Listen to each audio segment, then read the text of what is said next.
hati-hati di jalan ya.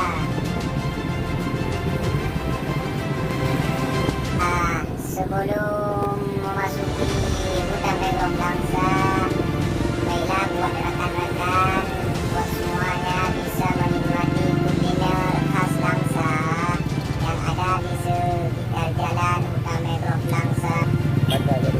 Pada jadual.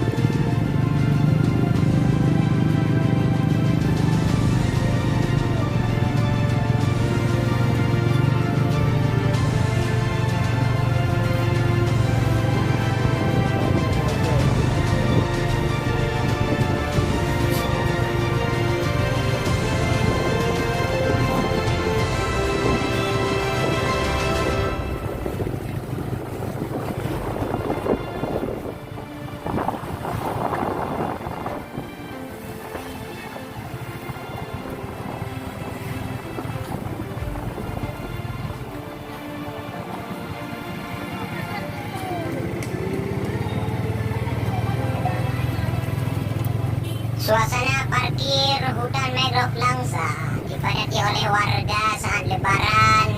Padahal lebaran itu sudah beberapa hari.